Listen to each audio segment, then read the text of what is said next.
Bonjour et bienvenue à Enquête d'enquête, l'émission qui vous dit la vérité. Aujourd'hui, là, on a un cas spécial. Une équipe de Donjons et Dragons, le 2 avril dernier, aurait subi une attaque de meurtrier, qu'on pourrait dire. Donc, nous avons fait des reconstitutions, même interviewé les joueurs pour vous. C'est en direct, c'est là que ça se passe, suivez-moi. Le 2 avril dernier, des étudiants se sont retrouvés prisonniers dans les classes vers 17 heures, alors qu'un étudiant en menaçait un autre. Selon un rapport de police, aucune perte n'est à déplorer et aucun blessé n'a été signalé aux ambulanciers. OK, on tourne encore. Ben, suivez-moi toujours. C'est bon. Comme je vous ai dit, en enquête d'enquête cette semaine, vous n'allez pas être déçus. L'émission a été préparée au petit oignon pour vous. On a fait de belles reconstitutions avec les joueurs même qui ont eu, qui ont vécu le meurtre. Donc, ça va être une bonne émission pour vous. J'espère que vous allez vous régaler à la maison.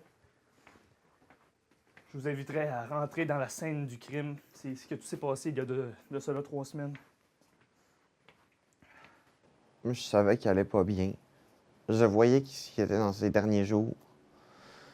Il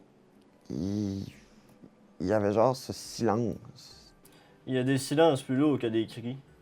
Ce jour-là, c'était assourdissant. On entendait chaque respiration, chaque chaise qui grince, chaque goutte de sueur qui coulait. C'est pas un silence calme, comme un silence qui veut hurler sans faire de bruit. L'alarme a décollé. Je me souviens de l'heure. 14h07. L'alarme a tout coupé. Le bruit, la lumière et même le temps. C'est juste le moment où tout a débordé. Il avait toujours été sensible, mais ce jour-là, c'était différent. C'est comme si le confinement avait tout figé autour de lui, puis que le temps, pour lui, s'était arrêté. J'ai honte. J'ai honte parce que j'ai voulu le prendre dans mes bras. J'ai eu peur. J'ai eu peur de casser quelque chose. Peur d'en faire trop. Mais j'ai rien fait. On a bloqué la porte. On a aussi poussé les tables. J'ai demandé que tout le monde reste calme. Comme on nous l'a appris. Et lui, il était assis, là. Quand l'alerte a pris fin, tout le monde a soupiré. On a commencé à ranger les affaires, à se dire qu'on allait bien. Mais lui, il est resté immobile, éloigné de tout le monde. Fait dans le fond, si je comprends bien, c'est comme ça qu'il serait mort. Hein? De quoi? Charles, ça? Ben non, il pouvait juste pas être là, hein. Il gardait sa sœur. Mais par contre, ouais, son personnage, Ezekiel, il est mort, là. Il a été mangé par un dragon, hein.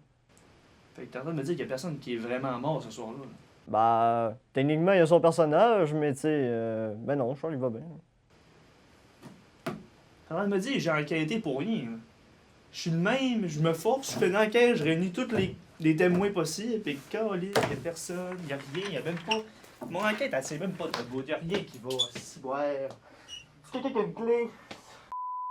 Chers téléspectateurs, désolé pour cette interruption de la part de notre enquêteur. La semaine prochaine, on se retrouve pour parler de la menace des demi-sœurs du Saguenay.